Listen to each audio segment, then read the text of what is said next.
Buenas tardes para todos.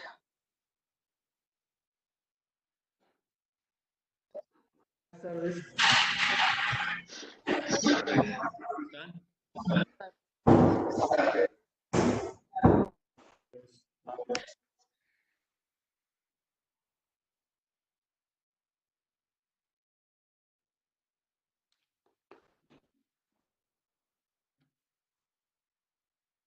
Buenas tardes. Buenas tardes.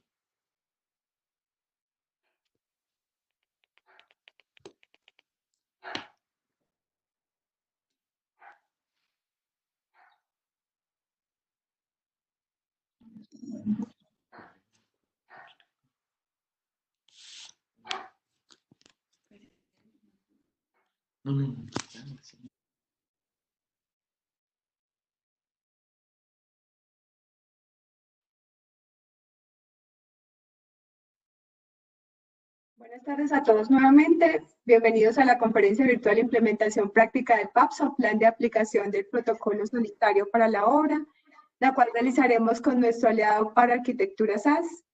Soy Marta Hernández, coordinadora de capacitaciones y orgullosa de pertenecer a la Cámara de Comercio de Pereira. Importante que tengamos en cuenta las siguientes recomendaciones. Primero, esta sesión va a ser grabada. Segundo, por favor, asegúrense de mantener su micrófono y su cámara apagada para mejorar la calidad de la sesión. Súper importante que tengamos en cuenta esta recomendación para que no se nos corte la comunicación y efectivamente podamos escuchar a nuestros conferencistas. Las preguntas se realizarán a través del chat.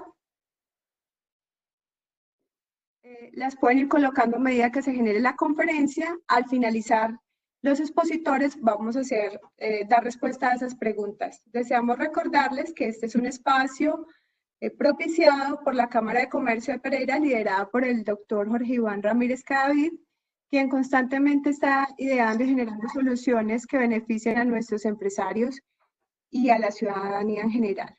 Quiero darle un agradecimiento especial a nuestros conferencistas, a Verónica Salazar y Nicolás Salazar Botero, de Para Arquitectura SAS. Ellos nos hablarán hoy sobre las estrategias, alternativas y actividades para minimizar o mitigar la propagación del COVID-19 según el plan de aplicación de protocolo sanitario para la obra. Bienvenidos todos y adelante Nicolás y Verónica. Muchas gracias. Buenas tardes para todos. Muchas gracias por estar aquí en esta conferencia. Nos presentamos. Mi nombre es Nicolás Salazar. Mi profesión es arquitecto y les presento a mi esposa, Verónica Salazar, también arquitecta y propietaria de la compañía Para Arquitectura. Yo, Nicolás Salazar, actualmente soy residente en una obra, pues, sin lugar a equivocarme, en una de las mejores constructoras de aquí de la ciudad de Pereira. Soy residente general y pues vamos a hablar un poquito del tema del PAPSO, qué es, cómo se aplica y cuáles son como sus reglamentaciones generales. Bueno, entonces primero les voy a contar quién es Para Arquitectura. Para Arquitectura es una empresa pereirana que se dedica a la construcción y diseño de obras arquitectónicas, especialmente remodelación y reformas.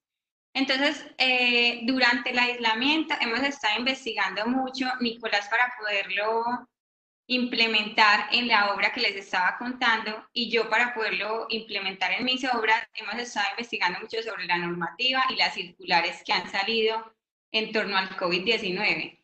Y quisimos compartir con ustedes hoy de una forma simple cómo se puede implementar el PAPSO en el ejercicio práctico de las obras de construcción. Recordemos que el PAPSO es un protocolo que quiso adoptar el gobierno para permitir que el gobierno de la construcción en Colombia pudiera regresar a sus operaciones, pero es un compromiso que tenemos que cumplir. Bueno, entonces acá les vamos a contar, les vamos a hablar sobre el contenido de lo que vamos a hablar hoy. Entonces, ¿quiénes somos? Ya les contamos un poquito. Vamos a hacer una introducción contándoles datos de actualidad en la construcción en Colombia. Vamos a hacer luego una descripción general sobre el PAPSO, que es el Plan de Aplicación del Protocolo Sanitario en las Obras, que es una medida de la Circular Conjunta 001 del 11 de abril del 2020. Luego haremos una socialización sobre esa circular. En el cuarto punto les vamos a decir qué hacer, o sea, una aplicación en la práctica de todo esto que les vamos a explicar. finalmente recomendaciones que no hacer y un espacio para conclusiones y preguntas. Queremos hacer una claridad antes de empezar todo esto, y es que queremos que entendamos todos que este es un punto en el que estamos aprendiendo, no solamente en Colombia, sino en el mundo, porque nadie estaba listo ni preparado para que una pandemia como esta sucediera. Entonces, nadie tiene todavía todas las soluciones y respuestas. Además, es posible que en el futuro haya unas soluciones adicionales.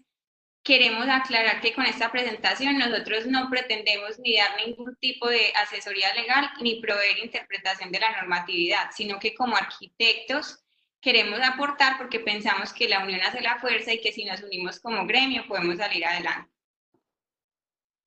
Bueno, entonces aquí les vamos a contar un poquito del panorama de la construcción en Colombia. Esto no nos lo inventamos nosotros, esto está todo en una guía que sacó Camacol como de resumen de la circular. Entonces son datos generales de la construcción en Colombia. En este momento genera más de 1.600.000 empleos directos y 1.700.000 empleos indirectos.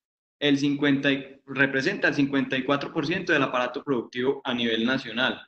Tiene en este momento 1.900 proyectos de vivienda en construcción y 7.800.000 metros cuadrados en construcciones no residenciales. Genera el 9, o hace parte del 9% del Producto Interno Bruto en Colombia, que es demasiado, y el 14% hace parte del 14% de la mano de obra productiva. En resumen, como el gobierno se dio cuenta que esta es una actividad esencial para la economía nacional, dispuso este plan que ya les vamos a explicar para poder iniciar operaciones antes de dar inicio o reinicio a las actividades normales que se extendieron hasta el 11 de mayo. Bueno, entonces les vamos a hacer una descripción general del PAPSO y luego la vamos a ampliar. Entonces, el PAPSO es un plan de aplicación del protocolo sanitario para la obra y está incluido dentro de la circular 001 del 11 de abril, es el quinto capítulo. Es un plan que se desarrolló por el gobierno para plantear acciones concretas y poder mitigar la transmisión del COVID, pero que pudiéramos regresar a trabajar a las obras. Entonces, es de cumplimiento obligatorio. Se debe presentar al Ministerio de Vivienda antes del 30 de abril por medio de una guía que ahorita se las vamos a mostrar. Y el principal responsable de su cumplimiento y desarrollo es el director de obra. Él podría ser sancionado si no lo hace cumplir a cabalidad. Entonces, les vamos a explicar ahora la circular conjunta, que es la que contiene el PAPSO en el numeral 5. Entonces, la circular conjunta está dirigido a actores de la construcción y su cadena de suministros, todas las personas que estén relacionadas con la obra, los representantes legales, los administrativos, los contratistas, proveedores, el personal de seguridad, salud en el trabajo y todo el personal que tenga que ver. Es expedida por el Ministerio de Salud, el Ministerio de Vivienda y el Ministerio de Trabajo en conjunto con Camacol, y lo que busca es proponer orientaciones para proteger, prevenir, reducir la exposición y reducir el riesgo de contagio del COVID-19. Hay que tener en cuenta que las constructoras, aunque tengan varios proyectos, deben presentar un PAPSO por cada uno de los proyectos que tengan. Acá ponemos el correo electrónico donde debe enviarse el protocolo. Y esta circular recomienda algunos insumos y recursos, pero si en el país en algún momento no se pueden encontrar, pueden sustituirse por algunos de características similares. Bueno, la circular conjunta se resume en estos 14 capítulos. Son 22 hojas, es un poquito densa, por eso aquí la vamos a explicar de una manera más dinámica. Estos 14 capítulos que ustedes ven aquí, dale la siguiente, los vamos a intentar resumir un poquito para que lo entiendan más fácil. Los que vemos señalados en color naranja, o sea, el 1, el 2, del 6 al 9 y el 11 y el 12, repiten un poquito una serie de actividades que se deben implementar. Entonces nosotros, ¿qué hicimos? Lo vamos a explicar a través de estas palabras claves que vemos aquí a la derecha: divulgar, suministrar, implementar o reglamentar y qué se debe evitar, ¿sí? Entonces, como les decíamos, va del 1 al 14, ella empieza a explicar desde lo más macro, desde los actores macro hasta los micro. Entonces, si ustedes ven aquí en la parte número 1, dice cuáles son las medidas de los responsables o los constructores. Segundo, ¿cuáles son las medidas de los líderes? Y se va yendo a cada uno de los actores que intervienen en una construcción. Entonces vamos a hablar, como les decía ahorita, de divulgar. Bueno, entonces les vamos a explicar por medio de palabras claves. Entonces, divulgar. ¿Quién divulga? Divulgan los representantes de los trabajadores, que sería la constructora, y los líderes de obra. ¿Qué se tiene que divulgar? Se tiene que divulgar el plan del proyecto para mitigar el COVID. Se tiene que divulgar toda la información relacionada con el COVID, qué es, cómo es el contagio, cuál es la prevención, cuáles son los síntomas, cómo se puede detectar y a quién se puede informar en caso de contagio o de sospecha de contagio. Se debe divulgar protocolos de limpieza y desinfección, el uso de los elementos de protección personales que los vamos a describir acá como EPPS y los canales de información. ¿Cómo se divulga? Por medio de carteleras, de charlas, de parlantes, de actividades didácticas, de recordatorios, o sea, todos los medios que podamos implementar dentro de la obra. Y no solamente dentro de la obra, también se debe divulgar fuera de la obra. ¿Cómo así que fuera de la obra? Necesitamos que las familias de los trabajadores también sepan cómo se tienen que cuidar, cuál es el protocolo que tienen que cumplir y tenemos que hacer que a ellos también les llegue la información. Entonces puede ser por medio de afiches o mensajes para enviar por WhatsApp, por correo electrónico. Suministrar. Este punto es fundamental, porque aquí básicamente se hace un resumen de todos los implementos o materiales que se deben suministrar para garantizar la limpieza y la desinfección durante esta época. Tengamos en cuenta que esta época no va a ser corta, esta época puede ser, dice el gobierno, hasta de 12 meses mientras aparece la vacuna, entonces son medidas que se van a implementar durante un tiempo extenso. Entonces, gel antibacterial, alcohol, hace la aclaración que el alcohol siempre debe ser en una concentración mayor al 70%, no puede ser cualquier tipo de alcohol. Jabón líquido, tapabocas al ingreso y a la salida. Estamos hablando de que cada persona, sea trabajador, empleado, contratista, debe tener un tapabocas nuevo en el ingreso de las obras y uno nuevo a la salida de nuevo de las obras, porque así como la gente debe entrar desinfectada, debe salir igualmente desinfectada hacia sus casas. Un botiquín, que ahorita lo vamos a ampliar un poquito más adelante en la pequeña enfermería que hay que proveer para el tema de los posibles contagiados, materiales y productos de desinfección en general, toallas desechables, aquí en ningún caso se permiten toallas que sean de lavar, sino simplemente se utilizan y se botan. Lavamanos o puntos para que el personal se pueda hacer el protocolo de limpieza en las manos y basureros siempre con pedal. No se pueden tocar las basureras con las manos por obvias razones, con bolsas desechables que siempre que se desechen, por ejemplo, las toallas, estas bolsas se amarran y se vuelve material peligroso que se debe botar. Las constructoras, o bueno, aquí como lo dice quien lo suministra, el 1 y el 2, que son los líderes de la obra y los responsables, o sea, los constructores, deben estar en una constante revisión que siempre haya presencia de estos elementos. Deben garantizar que siempre le puedan suministrar estos elementos al personal de la obra. ¿Dónde se debe suministrar? Aquí hay un listado largo de dónde se debe suministrar. Los más importantes, por obvias razones, porque hay mayor cantidad, digamos, de aglomeración de personas, son los que les pusimos un asterisco amarillo, que son, obviamente, ingreso y salida principal. Baños, duchas y camerinos, muy importante. Y ascensores, pasillos y escaleras.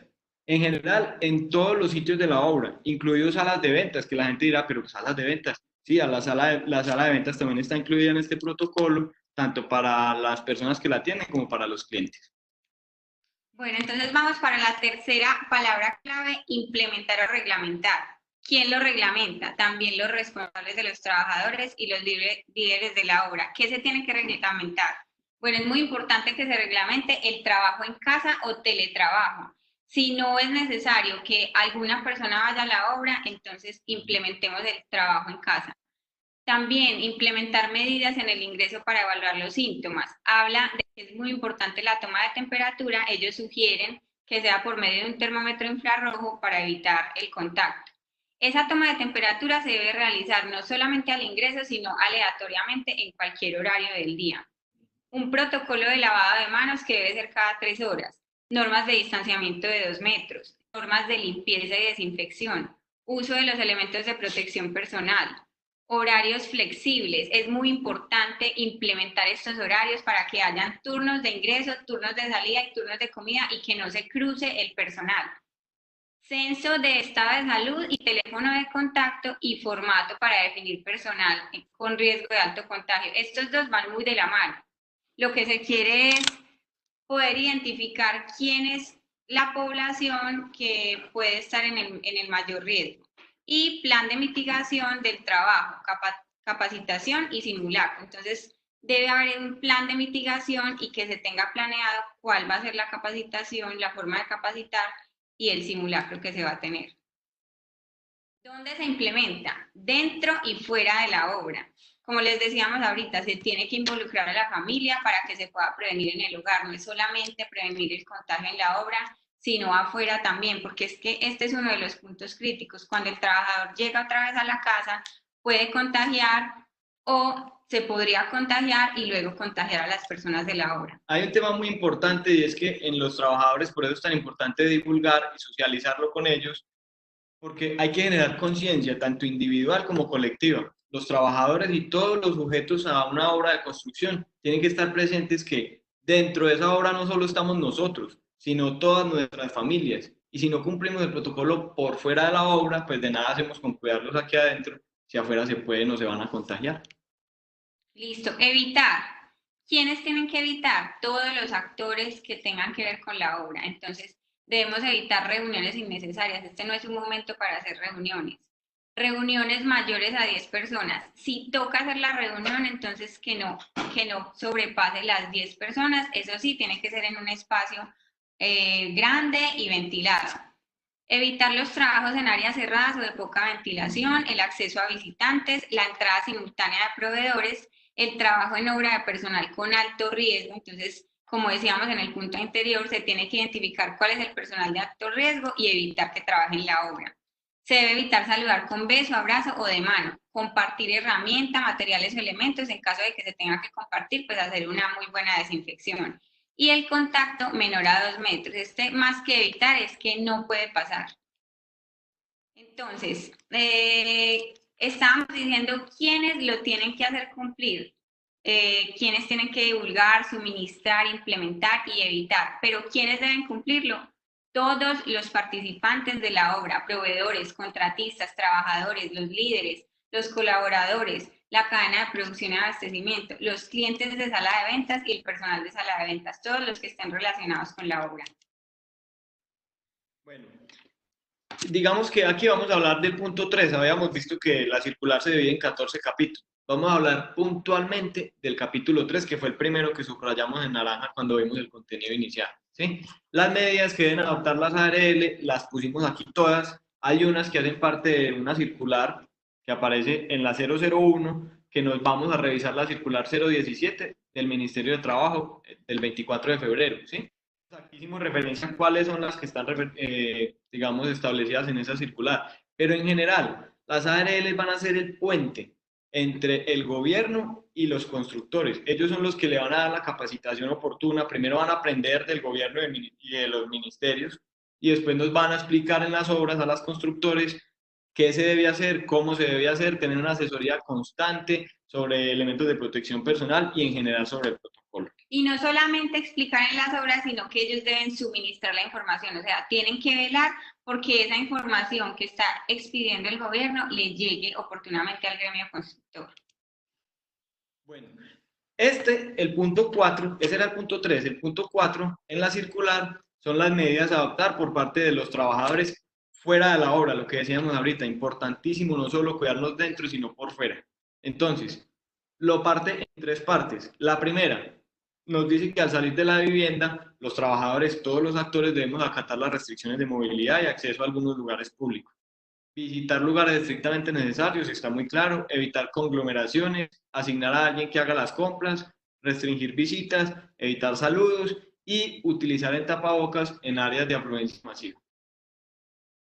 Bueno, al regresar a la vivienda, o sea, cuando terminan su jornada laboral y regresan a la vivienda, este es el punto más crítico, entonces deben limpiar la suela de los zapatos, lavar las manos según el protocolo del Ministerio de Salud, evitar los besos, abrazos y manos, saludos de manos manteniendo la distancia, cambiarse la ropa, lavarla, separar las prendas de trabajo y personales, bañarse, desinfectar todos los elementos que manipuló. Entonces, las llaves de la casa, si abrió la puerta, entonces limpiar la chapa de la puerta, mantener la casa ventilada, limpia, desinfectada y usar tapabocas si alguno de los residentes presenta síntomas.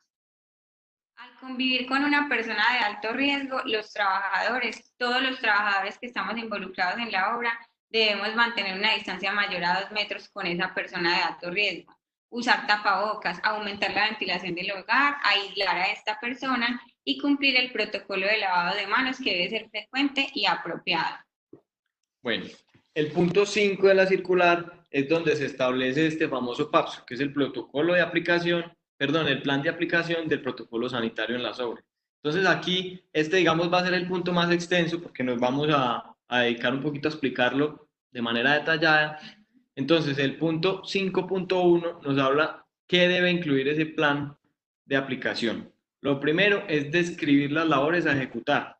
Ahorita más adelante les vamos a mostrar una guía que sugirió Camacol y es la guía que vamos a implementar para presentar al Ministerio de Vivienda antes del 30 de abril. Entonces, ya dijimos describir las labores, las etapas de la construcción, definir los horarios en los que se va a trabajar, cronograma de actividades, protocolos de higiene, los profesionales responsables de implementar este plan, cómo van a ser las estrategias de la socialización y de la divulgación que hablábamos ahorita, y una carta de compromiso que debe estar firmada por el director de obra, la interventoría y o la supervisión de obra ante el Ministerio de Vivienda.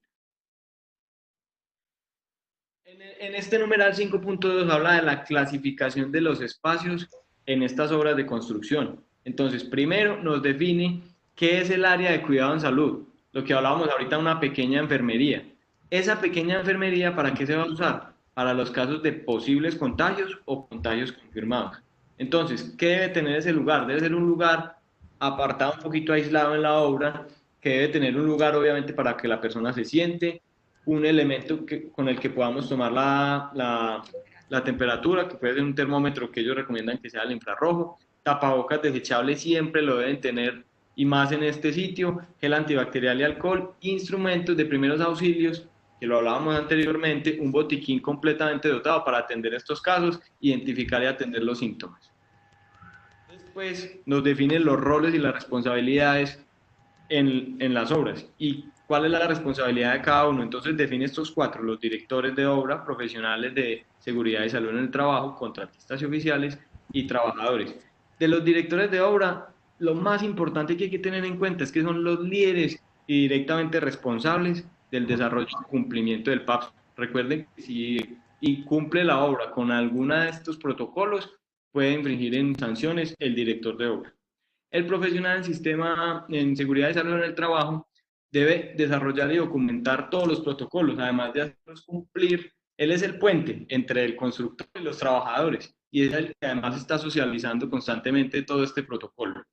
Los contratistas deben ayudarle a ese profesional al cumplimiento, pues que todos sus trabajadores estén al tanto de estos protocolos y preparar un plan. Ellos lo llaman en el documento un plan de continuidad integrado. Nosotros lo llamamos, para entenderlo más fácil, un plan B.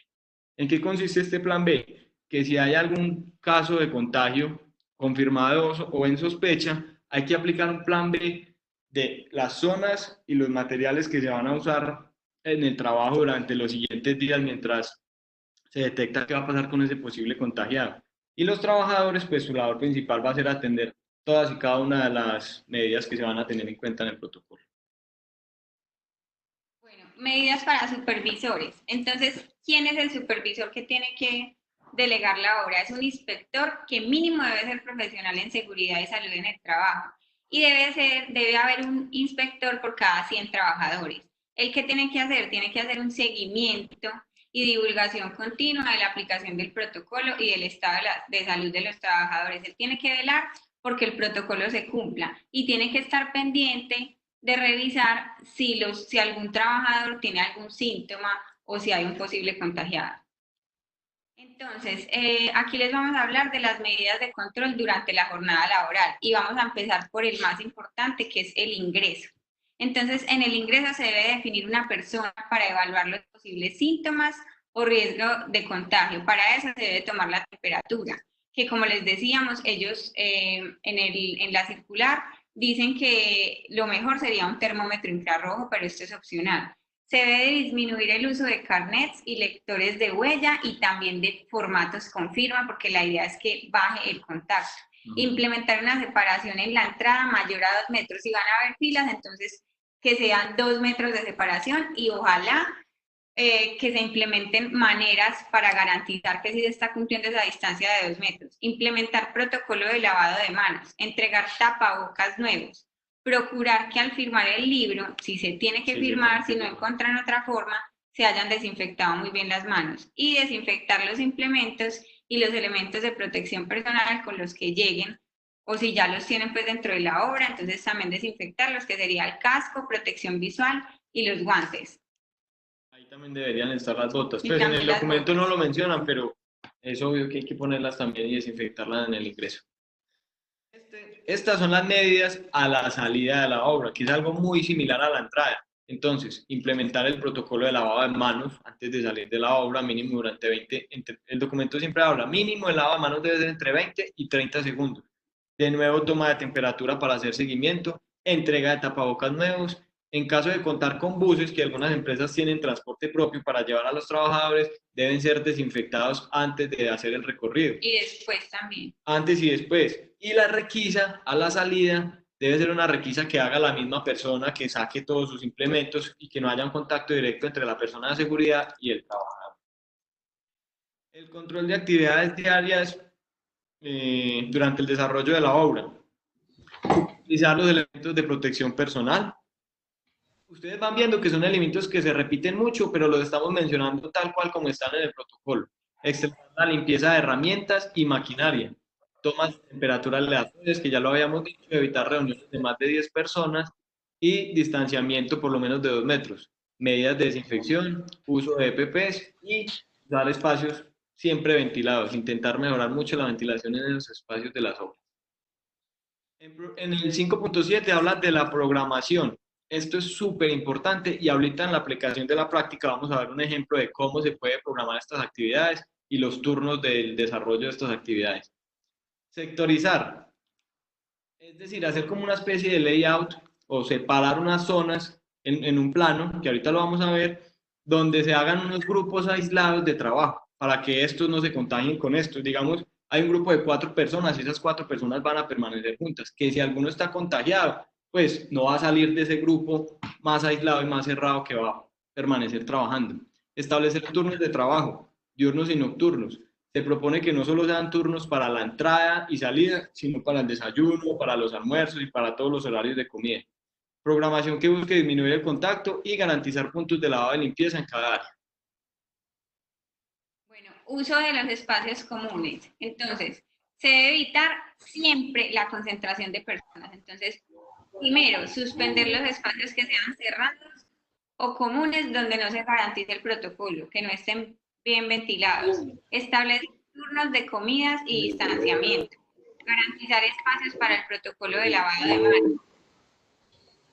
Implementar uso de utensilios desechables o que usen en sus propios utensilios. Y aumentar limpieza de áreas de contacto, microondas, neveras. Esto es muy importante, que ellos lleguen sus propios utensilios y que se limpien microondas o neveras. Hay como una interferencia, bueno. Específicos. Se debe suspender barra de comidas y control de servicio de casino en el caso en que lo tengan. Y se debe cumplir un protocolo de seguridad en manejo de alimentos en caso de que haya actividades de preparación de alimentos dentro de la obra. El control de los baños y los vestidores de ducha. Esto es muy importante pues porque este es uno de los puntos como de encuentro del personal. Entonces, debe asegurarse que hay disponibilidad de jabón, toallas desechables y bolsas desechables en los basureros. Se debe limitar el ingreso, o sea, no, si va a entrar una persona, si el espacio es muy cerrado, entonces que entre de a uno, si es un poquito más grande de a dos, pero limitar el ingreso, garantizar el distanciamiento que va muy unido con limitar el ingreso y procurar una buena ventilación. Sobre los elementos de protección personal, se debe garantizar siempre que haya estos elementos, que se les entregue a los trabajadores. Estos elementos deben ser de uso individual, jamás deben compartirse. Los overoles o ropa de trabajo no deben salir de la obra, se deben lavar en la obra. Esto es lo que dice la circular conjunta, ¿qué debe lavarse en la obra? Perdón, yo hago una aclaración ahí. Esta ha sido una pregunta que ha surgido mucho y todos estos días que hemos estado pendientes de las charlas de Camacol, ayer hubo una, antier hubo otra, donde habló la constructora Amarillo y la constructora Bolívar de Bogotá, preguntaban mucho esto. ¿Es obligatorio usar overoles en las obras? Y en el protocolo habla de que hay dos alternativas, o protocolos o ropa de trabajo. Si no se usan overoles que no son obligatorios, se debe usar ropa de trabajo, pero se debe quedar en la obra. La ropa de trabajo nunca, en ningún caso debe salir de la obra y debe tener un protocolo de lavado todos los días y de desinfección. Bueno, en caso de que se presente un caso positivo o haya una sospecha de COVID-19, toda la ropa que esté en la obra, que todos los trabajadores hayan dejado, se debe lavar. Inmediatamente. Mantenimiento de los elementos de protección personal, revisar que estén en buen estado, que las costuras estén buenas, que cumplan con todas las características. Se recomienda implementar un servicio de lavandería, se lo recomienda la circular, un lavado periódico de guantes y desinfectar regularmente todos los elementos de protección. Bueno, en cuanto a la comunicación y señalización de las medidas de prevención, aquí hay unos avisos súper importantes para dar inicio en las obras. Pilas con estos. El primero dice, notificar a las poblaciones aledañas por lo menos 2 días antes la realización de trabajos para evitar el contacto entre las personas de la obra y los residentes cercanos. Publicar en el acceso un aviso visible sobre el cumplimiento de la adopción del protocolo, también muy importante.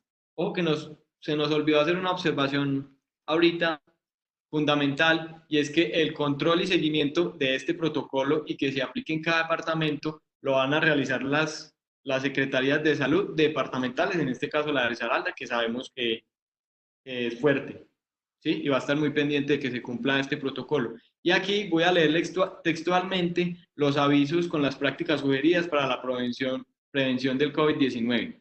Entonces dice así, como mínimo hay que poner esto: evitar tocarse ojos, nariz y boca, tosa o estornude en un pañuelo o en su antebrazo, limpie o desinfecte objetos y superficies, no comparta artículos personales, evite el contacto físico, recuerde lavarse las manos con agua y jabón o gel antibacterial. Siempre estamos hablando del mismo tema. Miren que no nos hemos salido nunca de básicamente los mismos 7 u 8 puntos, pero es que es generar conciencia en los trabajadores, que no es tan fácil porque estamos en una época de cambio. Listo, entonces, entrega de carga y descarga de materiales. Para la entrega y la carga y descarga de materiales se deben aplicar protocolos de lavada de manos y uso de tapabocas y disponer un lugar para desinfectar los elementos recibidos. Entonces, la persona, digamos, si hay un lugar para la recepción de los documentos, debe haber una barrera física que esté separando a la persona que recibe con la persona que está trayendo los documentos. Se debe disponer gel antibacterial para quien entra y entrega y para quien recibe. Solicitar al proveedor entrega digital o sobres marcados y sellados. Nunca se puede recibir ningún documento que no vaya en un sobre, porque este sobre se recibe, se limpia y se saca el documento y ya se supone que el documento está limpio. Garantizar la desinfección constante de superficie de entrega, de marcar zonas de espera y desinfectar el vehículo al menos 2 veces al día en el que se lleve o se recoja o se entregue material. Bueno, este punto, que es el 5.14, habla de los campamentos. Básicamente, en los campamentos hay que garantizar las mismas medidas de distanciamiento, ventilación, limpieza, desinfección, y se deben acoger a todas las disposiciones que ya hemos hablado del PAPSO en general. Eso fue el numeral 5, ahí se los explicamos del 5.1 al 5.14. Ahora nos vamos a saltar hasta el numeral 10, porque los otros ya los habíamos resumido un poquito en la parte de atrás. Y vamos a hablar de las medidas de contención y mitigación en obra. Entonces, estos son mecanismos de respuesta en un posible caso. O sea, si hay una sospecha de que hay un infectado, debemos tomar estas medidas. Entonces, evitar exponer a esa persona a ese posible caso de contagio y mantener confidencialidad, pues porque se puede generar matoneo o, pues la verdad lo que se trata es como no hacerle tampoco un daño psicológico a la persona. Mantener la distancia y llevarlo al área de cuidado en salud, que es la que estábamos hablando ahorita, que sería la enfermería. Despacharlo en transporte privado a su domicilio o si está en mucha gravedad, en ambulancia al hospital. Se debe aislar a esa persona de la obra. Se le debe solicitar información e identificar posibles contagiados, con quién estuvo, cuál fue su cuadrilla, empezar a identificar qué herramientas tocó, por dónde pasó, por dónde caminó. Realizar un seguimiento del estado de salud y solicitar que informe a la EPS o a las autoridades. Documentar y hacer seguimiento del caso. Cuáles han sido los síntomas, o sea, revisar si verdaderamente sí está contagiado o solamente es una sospecha. Notificar al profesional de seguridad y salud en el trabajo y a la entidad de salud correspondiente. Y desarrollar un plan de continuidad integrado para cerrar parcialmente o completo la obra, que es el plan B del que estamos hablando ahora, que deben tener los contratistas muy bien pensado. Cerrar temporalmente áreas donde estuvo las últimas 72 horas. Entonces, si hay un posible contagiado, se tiene que revisar por dónde estuvo, en qué lugares de la hora estuvo y cerrar esas zonas donde estuvo por lo menos 72 horas antes de haberlo identificado como un posible síntoma. Entonces, aquí viene otra que es medidas de mitigación, crisis. Crisis nos habla de cuando ya aparezcan casos confirmados o sospechosos. Múltiples casos. Múltiples casos sospechosos o confirmados. Entonces, se debe atender y garantizar el aislamiento, notificar también al profesional de seguridad y salud en el trabajo, que es el que siempre va a estar velando por este tipo de cosas, a la entidad de salud correspondiente, coordinar planes con la EPS, la IPS y autoridades locales, detectar y documentar los posibles casos, divulgar información para esta fase de mitigación y aumentar las restricciones. En resumen, como les decíamos ahorita, estos son los 14 capítulos. Acabamos de darle un poquito más de explicación a los que no están subrayados, al 3, 4 y 5, al 10, ¿cierto?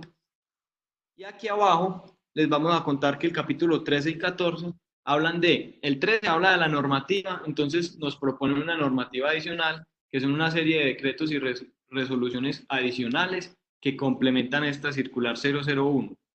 Y el numeral 14 simplemente dice que esta circular no invalida ningún protocolo anterior y que simplemente funciona como un complemento. Entonces los invitamos para que vayan y revisen el numeral 13, donde hay un conjunto de decretos y resoluciones que también se crearon para dar respuesta al COVID-19 y que pueden servir muchísimo en este caso. Y recuerden que entonces este protocolo no está invalidando ningún otro protocolo que ya se aplique, ninguna norma, sino que simplemente es un complemento que surgió como respuesta al COVID-19. Bueno, aquí vamos a pasar al punto 4. Ya explicamos y ya resumimos básicamente de qué se trataba el PAPSO y de qué se trataba la circular. Y aquí vamos a hablar de la aplicación en la práctica. Entonces, para la programación y entrega de mercancía, en la práctica se debe poner en funcionamiento este tipo de esquemas. Debe haber una zona de parqueo bien delimitada, que sería el paso 1. Entra la persona. Siempre los proveedores deben entrar de uno en uno. En estos casos nunca puede haber simultaneidad en la obra de proveedores, así que proveedores los invito a tener bastante paciencia porque este proceso puede demorarse un poquito más. Después debe haber una zona de descargue donde la persona que viene cargada hace el descargue sin tener ningún contacto con el almacenista. Después se pasa a una zona de preparación y desinfección y por último se debe pasar a una zona de almacenamiento, que la persona del almacén debe cumplir todo el protocolo, lo mismo, lavado de manos, distanciamiento, todo lo que ya hemos mencionado en la parte de atrás. Aquí vamos a ver un flujograma de operaciones. Este flujograma nos va a hablar ya en la práctica qué hacer y cómo desarrollar estas actividades. Entonces iniciamos desde la 1, las labores previas. Estas primeras dos son labores previas, que son estos días antes de empezar operaciones. Entonces, primero, se inician actividades de adecuación y se nombran unos responsables. Después se hace una desinfección completa de la obra antes de hacer el ingreso. Ya a partir del punto 3 estamos hablando de la entrada diaria. Hacia adelante sería el proceso que todos los días se da, el ciclo que todos los días se da en la obra. Entonces, ya con la obra desinfectada, llega el personal y en la práctica sería muy importante implementar algunos banderines o cintas en la entrada para que la gente haga la fila de forma organizada y con su separación de vía de 2 metros. Pediluvios o fumigadores. ¿Qué pasa? El pediluvio es como una especie de bandeja donde tiene una cantidad de producto que ellos proponen que sea que sea cloro disuelto al 5%, o simplemente una fumigadora para desinfectar las suelas de los zapatos. Toma de temperatura, ya lo habíamos hablado, entregar tapabocas nuevo y firma de ingresos si se requiere. Ojalá que no, pero si se requiere, que lo hagan de una manera muy juiciosa, lavándose las manos. Por último, marcar y limpiar el casco. Cuando hablamos de marcar, es porque ya vamos a ver más adelante que en la zonificación vamos a escoger unos grupos de trabajo donde vamos a delimitar en el plano de trabajo en qué sitio se va a desarrollar. En el campamento, cuando vayan a ingresar en el punto 4, lo primero es, de nuevo, hacer una fila para entrar al campamento cada 2 metros, delimitarlo en el piso, máximo grupos de 5 personas en el campamento, ojalá sean lo más ventilados posibles, recoger y desinfectar toda la herramienta antes de empezar a trabajar, el líder del grupo, que puede ser el encargado de cada contratista, recoge el material en el almacén, ojalá sea siempre la misma persona en un horario muy habitual para que se vuelva como un hábito y iniciar las labores. Capacitaciones diarias, estas son las más importantes de todas porque es la que nos van a generar conciencia a todos los actores de las obras, a través de carteleras, charlas, recordatorios y monitoreo. Después, en horarios de la mañana, la guía propone hacer un lavado de manos cada 3 horas. Entonces, por ejemplo, en los desayunos, en algunas obras, ¿qué se puede implementar? Que las comidas, mejor dicho, suprimir el comedor y que las comidas se hagan en sus sitios de trabajo, porque el comedor es un sitio de mucha aglomeración de personas y habría que tener demasiadas restricciones. Entonces, en la práctica se puede hacer así, que ellos desayunan o almuercen en su sitio de trabajo. Lavado de manos obligatorio antes y después de comer. Y de nuevo, control de temperatura, que sí se puede hacer de manera aleatoria. Lo mismo al almuerzo, las mismas indicaciones del desayuno, lavado de manos, ojalá en su punto de trabajo para que no tenga que compartir espacio en el comedor. Durante la tarde, de nuevo lavado de manos, porque vamos a tener como mínimo cada 3 horas de ese protocolo de lavado de manos. Y por último, a la salida, lo que ya habíamos hablado ahorita. Entonces, este es un flujograma de cómo se pueden desarrollar esas actividades durante el día, desde que ingresan hasta que las personas salen de la obra. Este plano era el que les venía hablando hace un momento. Esto es un plano de zonificación, donde podemos ver grupos de trabajo. Aquí en el cuadro que vemos a la derecha vemos que está separado, por ejemplo, esto es un ejemplo por grupos, grupo 1, grupo 2 y grupo 3. Y los 3, si ustedes se fijan aquí, tienen una jornada diferente. Entonces, cuando hablamos de generar turnos en las obras, es muy importante hacer algo como esto. ¿Por qué? Porque entrada y salida es donde más confluye la aglomeración de gente. Entonces, lo dividimos en 3 turnos, tanto a la entrada como a la salida, y también por sectores. Entonces, digamos, este grupo 1, voy a decir en el plano de mi obra que van a estar ubicados en esta parte, el grupo 2 en esta otra parte, aquí afuera, digamos, haciendo urbanismo, y el grupo 3 por aquí. Importantísimo, los puntos de lavado que debemos garantizar. En cada sitio y en cada grupo de trabajo deben haber los suficientes puntos de lavado para la cantidad de personal que tengamos dispuesto. Flujos de entrada y flujos de salida también muy importantes, porque así es como podemos garantizar en caso de un posible contagiado, este grupo 3 por dónde entra, por dónde sale, por dónde se moviliza y cuáles son los posibles contagiados que pudieron haber tenido contacto con él. Recepción de documentos, establecer cuál sea, no que se entregue en cualquier sitio de la obra, sino en un sitio puntual. Y la zona de descargue, muy importante que se delimite y que sea ahí donde se haga esa entrega de esa desinfección, como hablábamos ahorita. Esto lo va a pasar un poquito más rápido, simplemente son unas actividades, nombrarlas. Si ustedes quieren tener acceso a esta presentación, nos pueden escribir al correo electrónico que al final de la presentación vamos a dejar y se las podemos pasar, se las podemos enviar. Bueno, aquí les vamos a contar un poquito de la guía, que fue uno de los últimos documentos que sacó Camacol para la aplicación. Esta guía es el documento que cada uno de los constructores debe diligenciar y presentar ante el Ministerio de Vivienda antes del 30 de abril. Vamos a abrir el documento.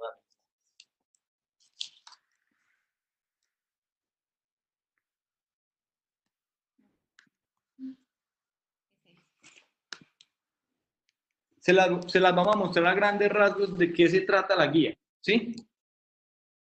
Aquí ellos están poniendo un ejemplo de lo que nosotros debemos poner. Cada constructor en cada una de sus obras debe diligenciarla, obviamente de acuerdo a sus condiciones de obra. Entonces, justificación, objetivo, cuál es el alcance, la descripción de cada una de las obras, las Buenas etapas. tardes, no se ve la pantalla. No se observa.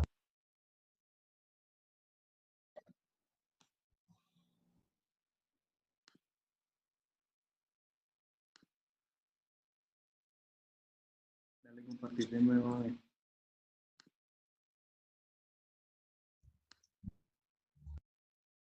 Ahí ya lo están viendo. Nada, nada. No, señora. Dale de nuevo compartir.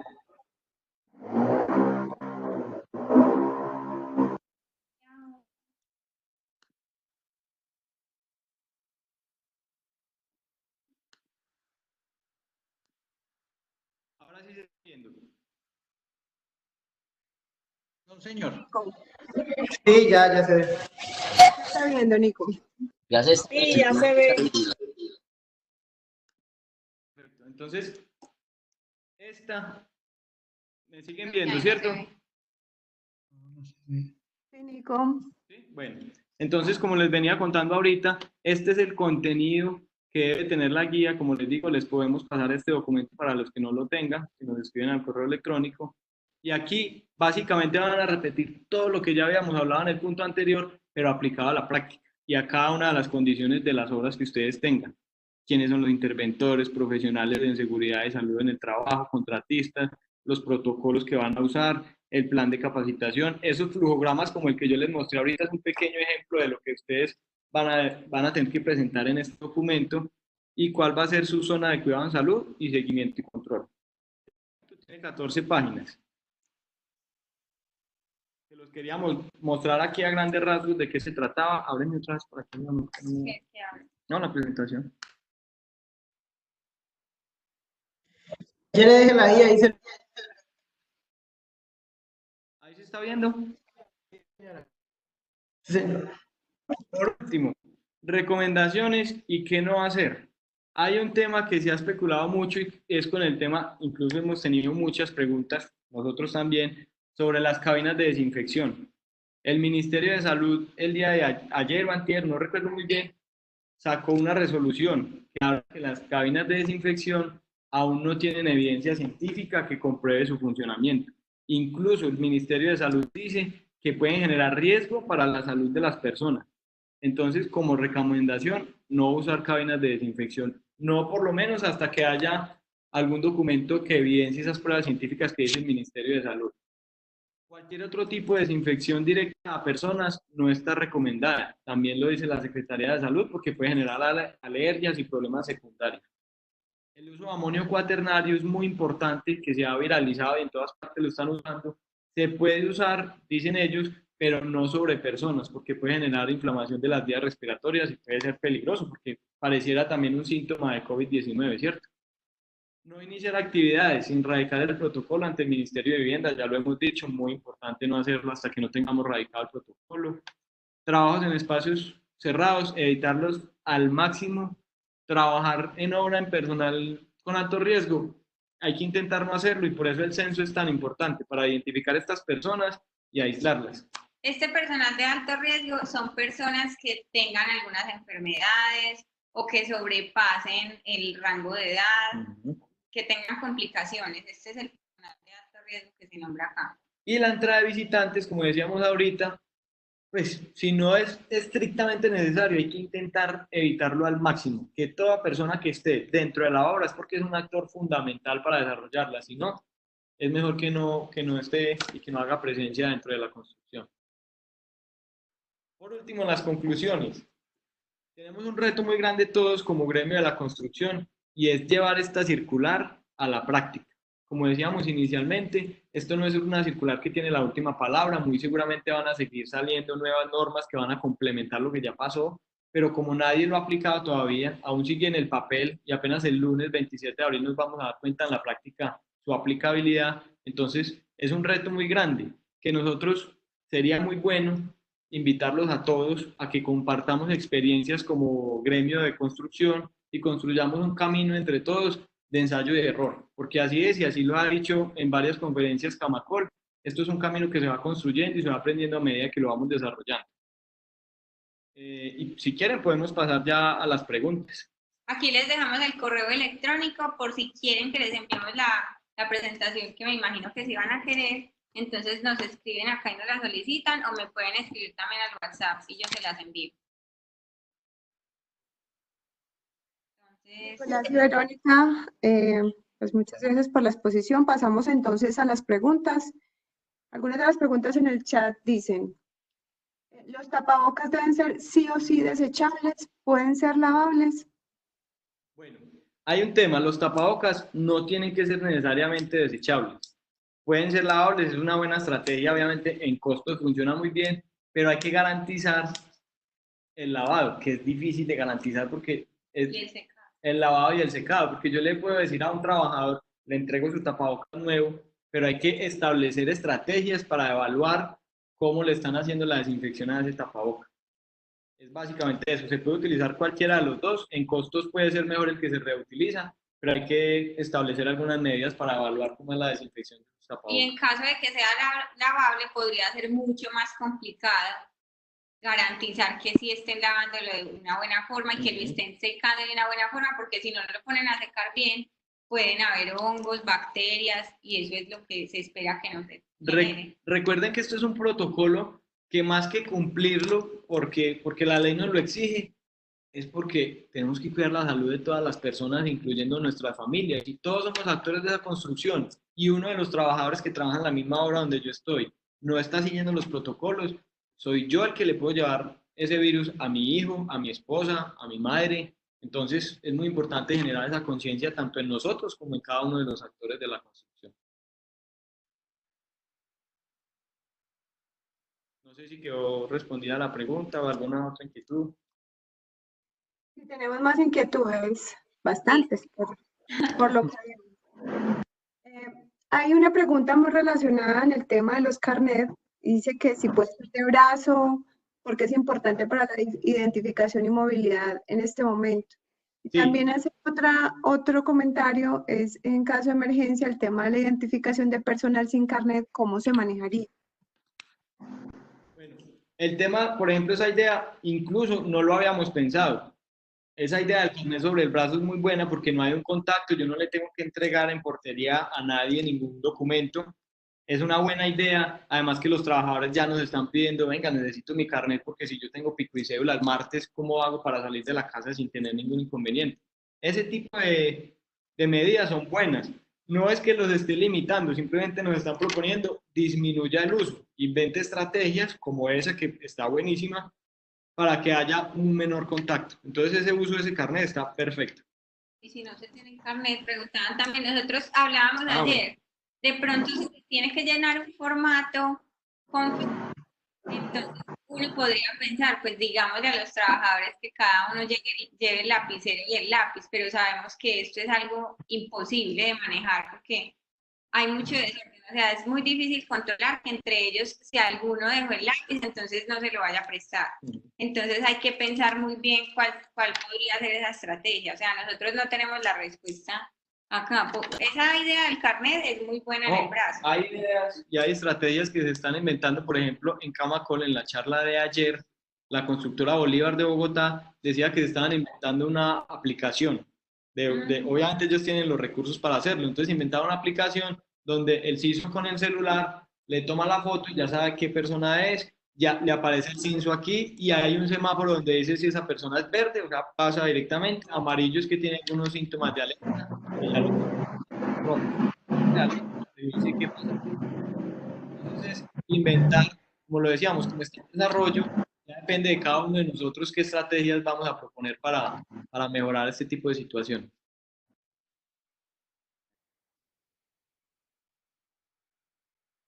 Siguiente pregunta. Cuando en una obra hay varios trabajadores de diferentes constructoras, ¿cómo se manejaría? Unas empresas lo cumplan y otras no. No. En este caso, como lo decíamos ahorita, todas las personas vinculadas en una obra de construcción tienen que cumplir el protocolo. Así hayan diferentes constructoras, no importa, todos debemos cumplir el protocolo. Lo mismo para los proveedores, obviamente ellos no lo van a presentar ante el ministerio, pero la constructora sí les va a pedir a los proveedores que les pasen un reglamento de cómo están aplicando los protocolos dentro de su empresa y cuando obviamente ingresan a la obra. O sea, acá es como trabajo en equipo. Si yo soy una constructora y tengo que trabajar dentro de la misma obra con otra, entonces lo que tengo que hacer es ponerme de acuerdo con él y exigirle que cumpla todo el protocolo que yo también estoy cumpliendo y que esa persona o esa constructora también me lo exija a mí. O sea, tiene que ser dar una buena respuesta de ambas partes.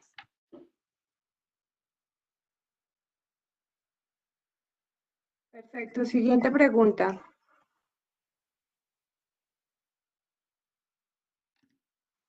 Si el trabajador tiene careta de protección, ¿debe tener también gafas y tapabocas o con la careta sería necesario? La verdad, no estoy habla de 100% caretas, seguro porque en ningún momento el protocolo habla de caretas. Esa pregunta, como varias, por ejemplo, nosotros tenemos varias inquietudes que estamos generando aquí para enviar un oficio al Ministerio de Vivienda que lo propuso. Ellos dijeron, como esto es un documento en construcción y no todas las verdades están dichas, estamos recibiendo oficios de parte de los constructores con algunas inquietudes que de pronto no estén resueltas en este documento y nosotros estaremos respondiendo. Esa sería una buena pregunta. Nosotros no tenemos la respuesta porque en el documento en ninguna parte habla de caretas de protección. Todo el tiempo habla de tapabocas. Siguiente pregunta. ¿El tapabocas para obra es requerido N95 o solo es para temas de salud? Bueno, en el documento tampoco habla del tipo de tapabocas, si sea N95 o qué tipo de tapabocas, simplemente habla uso de tapabocas obligatorio en casos de menores distanciamientos a 2 metros, que va a ser siempre, entonces se debe usar, pero no estipula en el documento en ninguna parte qué tipo de tapabocas debe ser. Puede ser el N95, puede ser uno desechable. Siguiente pregunta. Si la ropa de los trabajadores debe quedarse siempre en obra, ¿quién es responsable del lavado y en qué espacio se realiza esta actividad? Creo que ninguna obra tiene un espacio de lavandería o similar. En el documento sugieren algo un poquito loco y descabellado, y es que los constructores deberían tener una lavandería en obra, que es un poquito, pues uno lo lee y uno dice, venga, pero ¿en qué espacio de una obra vamos a generar una lavandería? Entonces, en la práctica, por ejemplo, lo que yo creo que nosotros vamos a implementar es que en los campamentos de los trabajadores vamos a tener una especie como de alambres o de sitios para colgar la ropa y al final del día se extiende esa ropa, cada uno de sus trabajadores lo hace una desinfección inicial y después hay que tener alguna persona de la obra general repasando esa desinfección de la ropa. Normalmente los trabajadores llegan con una ropa y siempre se cambian en la obra. Entonces la idea es que dejen la ropa de la obra y por ningún motivo la saquen para su casa. O sea, que la desinfecten ahí o la laven ahí. En el documento sí, como dice Nicolás, sugieren que en las obras se tenga dispuesto un lugar para lavandería, pero como sugerencia, no, tampoco dicen que es obligatorio. Sí, no es obligatorio.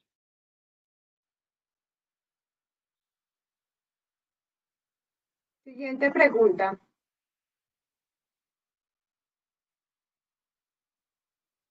Estas medidas le aplican a los constructores. Para contratistas de obra hay un protocolo ajustado, porque si la mayoría de estas medidas la adopta la obra, no es necesario que cada uno de los subcontratistas lo hagan también. Bueno, en este caso, los subcontratistas no deben presentar este protocolo al ministerio, sino que deben presentarle el protocolo a los líderes y a los encargados de la obra.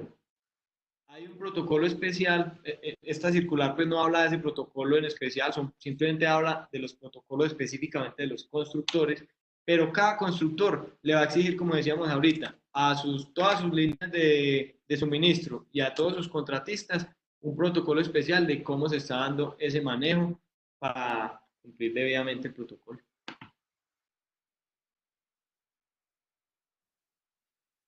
Siguiente pregunta. Para todos los protocolos, ¿qué espacio se tiene que brindar o eso se maneja internamente? No entendí muy bien la pregunta. Espacios. Debe ser, por ejemplo, el protocolo de lavado de manos. Se debe procurar que hayan lavamanos y que hayan puntos de desinfección en muchas partes de la obra para que las personas puedan acceder a ellos. En realidad no en muchas, sino en En todas. todas. O sea, en todas las zonas de trabajo sea administrativo, En sea de sala de circulaciones. ventas, sea de almacén, o sea de trabajo operativo, de lo que sea, en todas las circulaciones y en todos los sitios de trabajo, se debe garantizar las medidas para cumplir el protocolo. Yo creo que eso es a lo que están haciendo referencia con la pregunta. Si no, nos corrigen.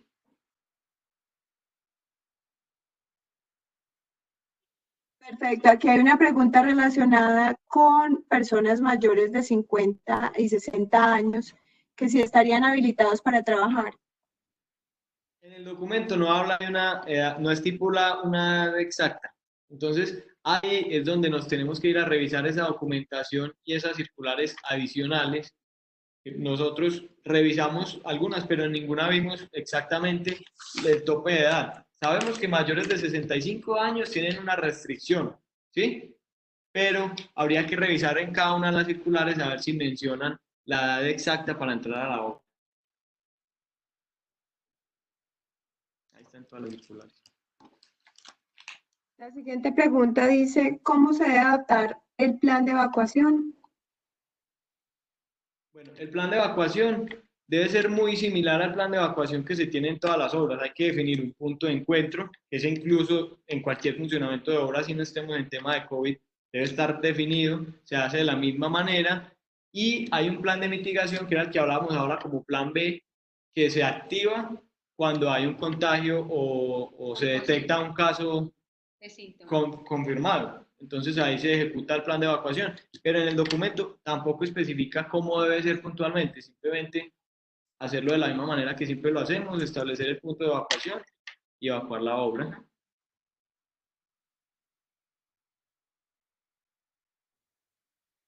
Siguiente pregunta.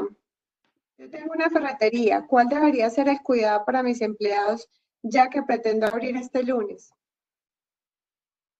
Bueno, como les decíamos ahorita, en la circular está dirigida a todos, pero especifica cada uno de los reglamentos que deben tener los constructores. Y le está diciendo la circular a los proveedores, como el señor que tiene una ferretería, que hable con el constructor o los constructores a quienes les está prestando el servicio y les pida, venga, dígame qué documento o qué protocolo debo cumplir. Cada constructora va a exigir ese protocolo y presentarlo de manera organizada a la persona que le va a comprar el material. Entonces él se debe preparar con algunas de estos temas que hablamos ahora para presentar el documento ante cada uno de sus clientes. Sí, porque digamos hay muchos proveedores que lo que están haciendo es que las constructoras les están solicitando un documento donde ellos digan estos elementos que les estábamos entregando a ustedes han cumplido con toda el protocolo de limpieza, desinfección, y fue entregado por una persona que también se desinfectó las manos antes de entregarla,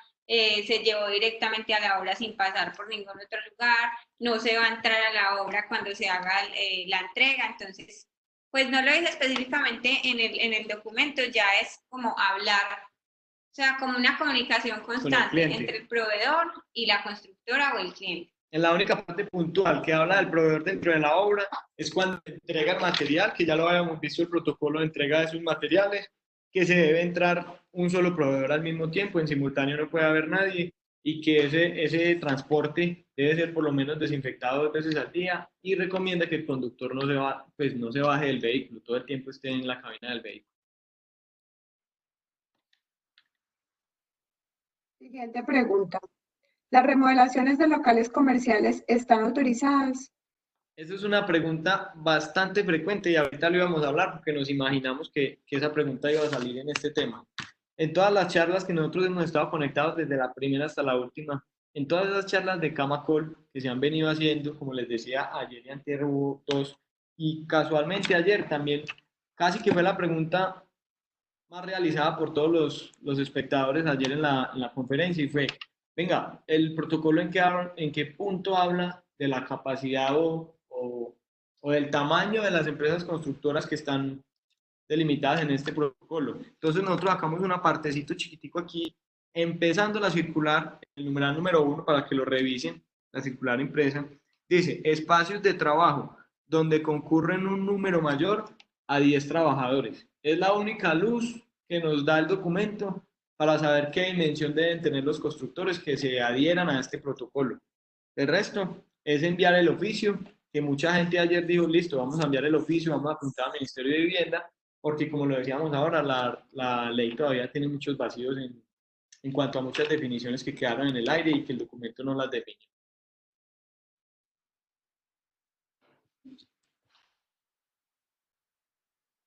Siguiente pregunta. Cuando se radica el protocolo, ¿debe ir obligatoriamente en la carta de compromiso o firmada por interventoría y supervisión? En el documento dice específicamente que sí o sí debe ir firmada por el director de obra. Y los otros dos dice o sea, por alguno de los otros dos. Pero yo creería que el director de obra, como lo habíamos dicho, es el líder y el encargado del cumplimiento de este protocolo, sí o sí debe ir firmado por el director de obra según la circular. Ajá. También hay una pregunta relacionada con las remodelaciones de departamentos, si se encuentran habilitadas y en caso de que sí, ¿cómo sería el protocolo con las porterías?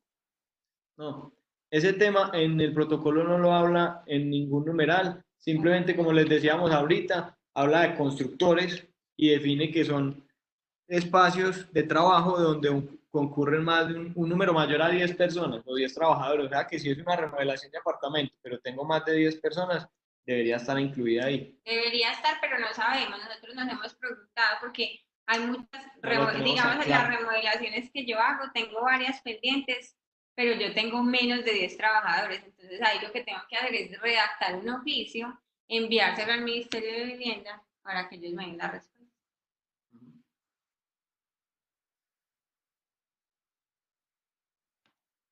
Siguiente pregunta. Después de radicar el PAPSO, ¿se puede iniciar labores sin tener respuesta del ente competente?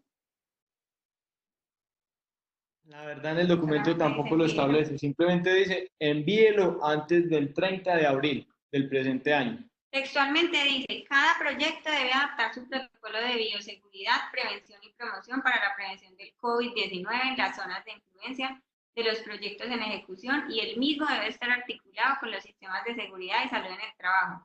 Dichos protocolos deben ser comunicados al Ministerio de Vivienda, Ciudad y Territorio al correo plancovid.construcción@minvivienda.gov.co antes del 30 de abril de 2020. Solamente dice eso, no dice que van a esperar. O sea, en resumen dice, respuesta. Dichos protocolos deben ser comunicados al ministerio antes del 30 de abril. No habla de que hay que esperar una respuesta, simplemente dice, deben ser comunicados. Obviamente, tenemos que ser conscientes que no es simplemente yo mando el protocolo y empiezo a trabajar como si no hubiera pasado nada. Hay que ser conscientes de que el protocolo realmente se debe cumplir y que va a haber un ente que es la Secretaría de Salud Departamental que va a estar vigilando que sí se cumplan estos protocolos en las obras. Bueno, y dos preguntas siguientes muy relacionadas a lo que ustedes acaban de dar respuesta. Voy a pasar al tema en qué radica la desinfección de la obra de manera diaria. ¿Es una fumigación? La desinfección siempre habla de productos, perdón, de productos no, de superficies, de herramientas. Digamos que la desinfección de herramientas, en el documento siempre habla alcohol, mayor al 70%, que ya lo habíamos dicho, ¿cómo se llama? Gel antibacterial y productos que puedan desinfectar superficies. Es lo único que habla. Entonces, como propuesta en la práctica, se puede aplicar que cada uno de los empleados haga la desinfección puntual con pañitos de desinfección o con alcohol o con gel antibacterial y una persona ya de la obra se encargue con una fumigadora de hacerlo en todas las superficies grandes, que obviamente cada uno de los trabajadores no lo va a hacer. O sea, ellos de lo que hablan es de las áreas de contacto, digamos, por ejemplo, hablaban en las zonas de comidas, que si utilizan un microondas, entonces el área de contacto que es la manijita para abrir el microondas, entonces la tienen que estar limpiando, porque la idea es que si no nos estamos saludando de manos, tampoco cuando abra el microondas y otra persona la abra, vaya a haber un contacto, lo mismo las neveras y lo mismo con todos los equipos de la construcción. Sí, los elementos de uso normal de contacto con las manos, como las chapas, las manijas, las periferias de los lavamanos y sanitarios, botones de ascensores, eso debería tener el constructor, un encargado que haga la tarea. Y así se ejecuta mucho más fácil en la práctica. También yo hablaba en estos días con un amigo y él me contaba que una idea que estaban utilizando era que cada trabajador tenía como decir un cangurito, le dicen acá en Pereira, una riñonera le dicen en Medellín, con un frasquito de alcohol para que ellos desinfectaran todo lo que estuvieran tocando. Entonces, si tocaban una chapa de una puerta, se desinfectaban las manos todo el tiempo. Eso también es una buena herramienta. No lo dice la circular. Mejor dicho, acá lo que hay que hacer es innovar. Leyendo la circular, a partir de lo que nos dice la circular, aplicarlo de una forma innovadora, pensaría yo. O sea, cosas que normalmente no estamos utilizando en la obra, empezarlas a implementar.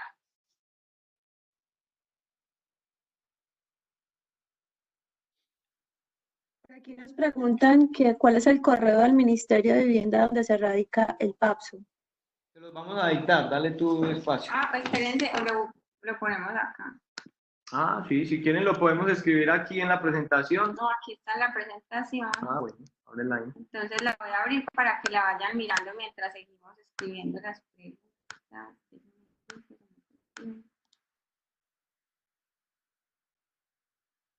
Míralo ahí, Aquí déjalo está. ahí, déjalo ahí. Es este. ¿Sí ven la pantalla? Sí. Listo.